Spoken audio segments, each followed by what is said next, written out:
and welcome to the How's Percival podcast. I'm Naomi Rendell. I'm the brand and engagement manager here at How's Percival, and I'm here today with Chelsea Rosak, who is an associate in our private client team. In today's episode, we're talking about estate planning and some of the common myths that can be associated with it. It's often seen as being reserved for the very wealthy. When people hear estate planning, they might think of stately homes or very large inheritances. So, today we're going to tackle some of the biggest myths around estate planning and wills and talk about why planning for the future might matter more than you think. So, Chelsea, before we get into the myths, from your experience, what do people usually assume about estate planning? I think the biggest one is what you said, Naomi. So people think estate planning means super rich, stately homes, when actually it doesn't. Everyone has an estate, whether they realise it or not. And estate planning isn't just reserved for the rich. It's also not reserved for the elderly. I think there's a misconception that if you're young, you don't need to think about this now. So I think they're probably the most common misconceptions I come across. I think that is really interesting because I'm sure a lot of people wouldn't consider themselves as having an estate as such. And so how do you define what an estate is? An estate, put most simply, is everything you own and also extends to what you're responsible for. So if you have young children, for example, they're part of your estate. We want to make sure that they're protected and we leave provisions for them. So your estate, it could be your savings, it could be your home, it's anything really.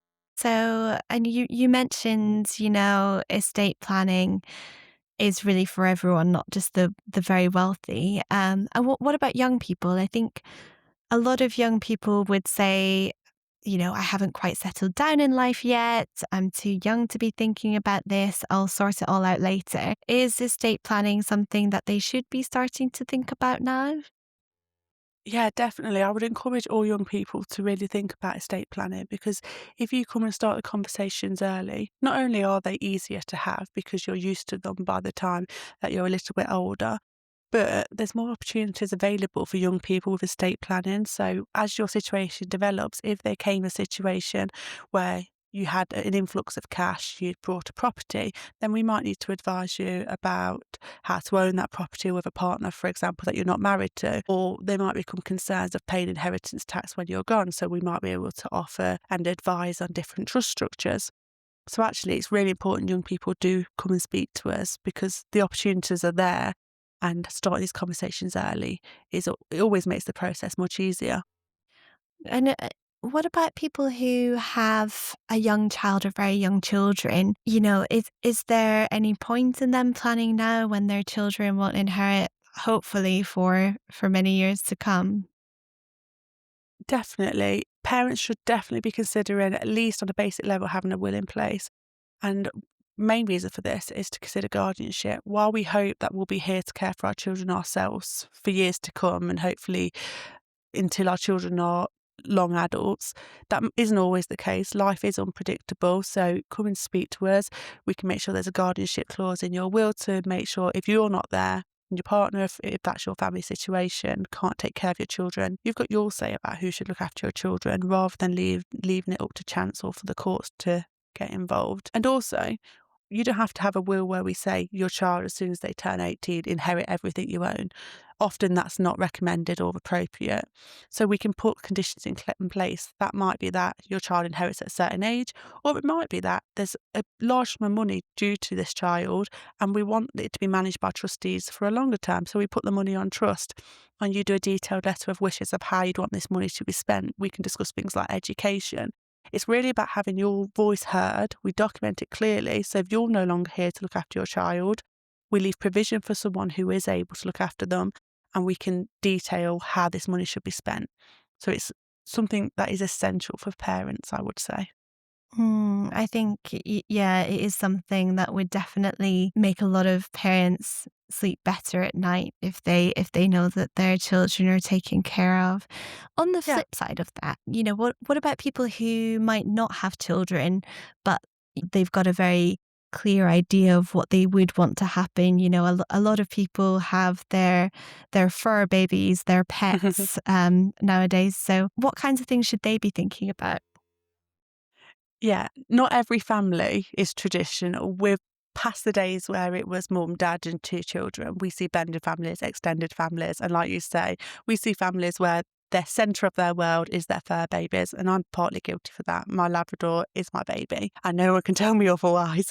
So we see this a lot. So coming in to speak to us, we can make sure that there's also protections for animals. So in law, your pet, it is legally classed as property. So it's not got the same things that we can do as we could for a human child, but we can still appoint someone to care for your animals in your will. We could still leave money to that person for the reason of caring for your animals. But I think what's really important is we can explore with you different charities and things that we've seen work in practice. So I know there's lots of charities that do pet schemes where you register now, and if something was to happen to you, they would take care of your pet and rehome them following your wishes. So there's so much that we can do, but we can only help if we have these discussions. I think that is that would also be comforting for a lot of people knowing that their pets are taken care of, and it sounds like there are a lot of good options out there. I mean, all of this is quite a sensitive topic, isn't it? People don't really want to talk about death. They don't really want to think about dying. I mean, could you just avoid this altogether and, have your family sort everything out when you're gone? I know many people will think exactly the same as you. And in fact, if it wasn't for having so much experience and having these conversations, I would completely agree. It's a really difficult conversation. But by you thinking about death and planning around that now, it's one less really difficult thing for your loved ones to think about when you're gone. So if you come to us and speak about your potential funeral wishes and arrangements, and we document them either in a letter of wishes or we talk through, make sure they're all practical. That means when your family are grieving, they don't have to make those decisions because they know what you would have wanted. So even though, yes, it's sensitive, we are used to dealing with these sensitive issues. So we'll always approach them sensitively. And also it's one less tough decision for someone who's already grieving to make. And also, if you just ignored everything and you came away from this podcast, carried on your life, died, never did a will, what applies then is something called the intestacy rules. They're not bespoke. They don't care what you think and who you love. They're just a strict legal framework passing your assets to the next person in line. And that might be parents. If you've got children, your children would be in there. But what I'm saying is this isn't what you necessarily would want, not in the conditions you would want. So like we spoke earlier about putting conditions on gifts to children, the intestacy rules don't care for anything like that. And they're the situation you're left with if you choose to do nothing. So we would always advise against that and advise that you put something in place, whether that's with us, whether it's something you do yourself. But we would always advise that you consider this and put something in place now for your loved ones. Gosh, yeah, I mean, I think I'm definitely guilty of avoiding the conversation altogether. My in-laws are very responsible, and it's something that they, want to talk to us about. In terms of planning their estate and what they want to happen and funeral arrangements and everything.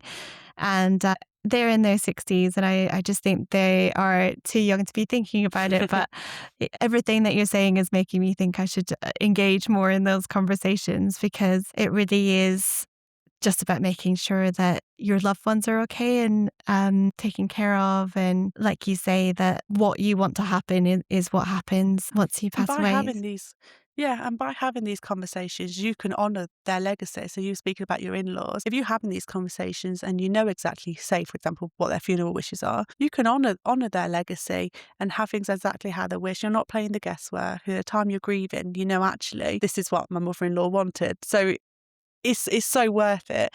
And I really wish more families would be open and discuss it now. Yeah, it's one of those things where you have the difficult conversation now to avoid hundreds more difficult conversations later, isn't it? Yes. Mm. And what about people who, I mean, you see these advertised everywhere, DIY wills as a cheaper alternative for people to do their will themselves. What are the risks and pitfalls of that, if any? You're right. It's really easy to be tempted to think, actually, why get a professional? I can do this myself. And often the people that think this are also people that think my affairs are really simple, my estate is simple, my family situation is simple.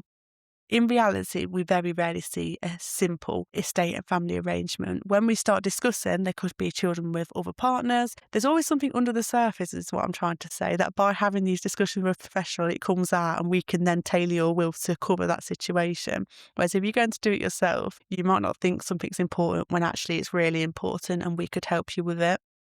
There are some situations, of course, where a DIY will, so a will someone's done themselves, is appropriate and it does work.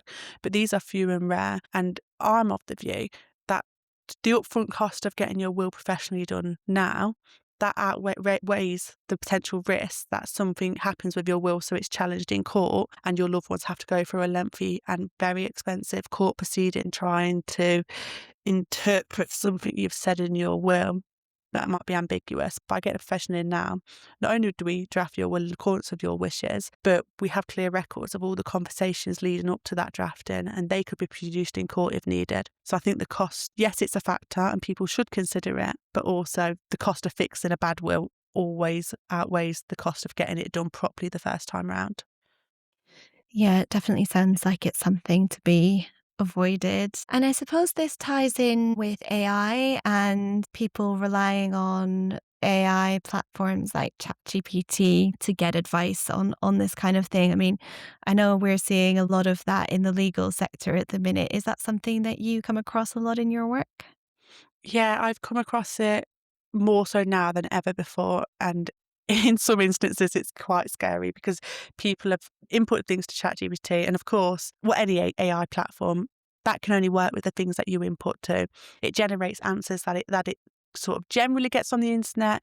And these aren't all reliable sources. People can input their own things. So what it means is what you end up with isn't always true. So we've had some people come to us and say, I've got ChatGPT, I've transferred my house that I live in to my children to avoid inheritance tax. That makes me want to scream inside. Please, before you do anything drastic and take advice off an AI platform, speak to a professional, because there could be some really scary tax consequences or other consequences that you've just not thought about and an AI bot wouldn't think about. So yeah, we do see it more now. It can have some scary results. I'm not against using the platforms for simple things. They're really good and helpful, but it's always worth just proof checking and talking to a professional who deals with this every day. And I think it comes back to what I said a minute ago. The cost of getting it professionally done right now, that's nothing compared to if it all goes wrong and it ends up in court and the thousands that you would spend there. Yeah, and I think because it is such a sensitive area as well, it's one of those things where ChatGPT might not be able to read between the lines or be able to ask you the right questions to help you plan your estate in the most effective way. Um, Great. Well, this has all been incredibly interesting for me personally. And I'm sure a lot of our listeners will agree that what you've discussed has been really helpful. And there's certainly a lot for me to consider. So I just have one final question before we let you go. If listeners take away just one thing from this episode, what should it be?